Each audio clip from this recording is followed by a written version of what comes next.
semuanya, balik lagi dengan saya Afifah di podcast analisis isu kontemporer bidang kepariwisataan. Hari ini kita bakal ngobrolin topik yang sangat seru nih, yaitu terkait pariwisata pasca pandemi, tantangan dan peluangnya. Di sini saya nggak sendirian, kita sudah terhubung dengan dua narasumber yang sangat menarik.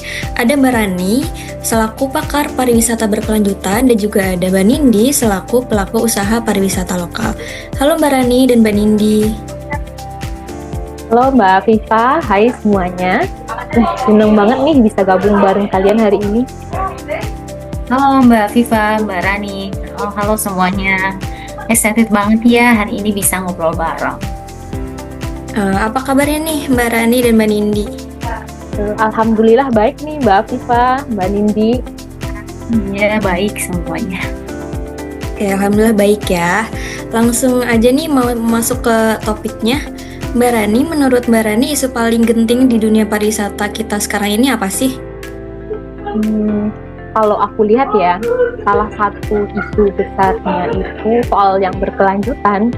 Wisatawan makin banyak, tapi kadang lupa kalau destinasi itu juga butuh dijaga.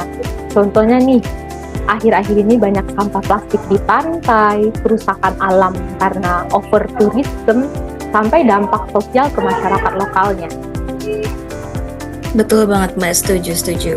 Nah, kalau dari sisi pelaku usahanya langsung, gimana nih tanggapan dari Mbak Nindi? Iya Mbak, aku setuju banget sih dari pendapat Mbak Rani. Aku kebetulan ngelola usaha wisata itu di daerah pantai. Seneng sih wisatawan makin rame, ekonomi warga juga terbantu. Tapi masalah sampah jadi PR banget Mbak. Nah, tapi kami coba buat sesuatu yang kreatif, misalnya kayak sediain refill station buat botol minum, bikin program bareng warga untuk pilah sampah, sama selalu ngasih reminder ke wisatawan biar nggak buang sampah sembarangan. Wah, keren banget ya Mbak. Terus kalau ngomongin terkait dukungan dari pemerintah, menurut Mbak Rani apakah sudah cukup? Sebenarnya udah ada inisiatif bagus kayak program pariwisata berkelanjutan dan sertifikasi destinasi hijau. Tapi ada tantangannya nih di lapangan, itu pelaksananya masih belum merata. Perlu banget nih kolaborasi antara pemerintah, pelaku usaha nih kayak Mbak Nindi dan masyarakat lainnya. Oh baik Mbak, kalau dari Mbak Nindi sendiri, paling butuh dukungan apa nih dari pemerintah? Kalau dari aku yang paling terasa itu soal infrastruktur Mbak.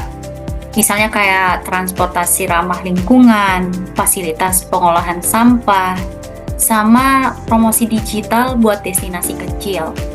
Kalau itu kuat, pelaku usaha kayak aku bisa lebih fokus ngasih pengalaman terbaik buat wisatawan. Seperti itu Mbak.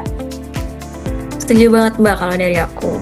Wah, pembahasan kita hari ini seru sekali ya. Dari Mbak Rani kita dapat gambaran soal isu strategis di pariwisata, khususnya tentang keberlanjutan.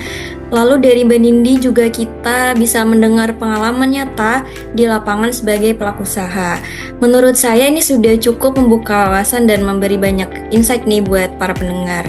Nah, sebelum kita akhiri, saya mau meminta closing statement yang singkat saja dari masing-masing narasumber. Mungkin silakan bisa dimulai dari Mbak Rani terlebih dahulu, lalu dilanjut oleh Mbak Nindi. Oke, makasih nih Mbak Afifa. Pesennya aku, ayo ubah cara pandang. Wisata itu bukan soal rame-ramean aja nih, tapi gimana tetap bisa jaga alam dan budaya lokal biar lestari gitu Mbak. Keren banget Mbak Rani. Kalau dari aku simpel aja sih Mbak. Jadilah wisatawan yang bertanggung jawab, nikmati tempatnya, tapi juga tetap harus menjaga kebersihan. Dan yang paling penting, hormati masyarakat lokalnya. Seperti itu Mbak. Wah, mantap banget nih Mbak Rani dan Mbak Nindi. Terima kasih banyak ya Mbak Rani dan Mbak Nindi atas obrolannya dan sharing-sharingnya hari ini. Jadi intinya pariwisata kita punya peluang yang sangat besar, tetapi harus dijaga bersama-sama supaya tetap lestari dan memberi manfaat untuk semua. Sampai sini saja podcast tentang analisis isu kontemporer bidang kepariwisataan. Saya Afifa bersama kedua narasumber pamit. Sampai ketemu lagi di episode podcast berikutnya. Terima kasih. Makasih semuanya. Terima kasih.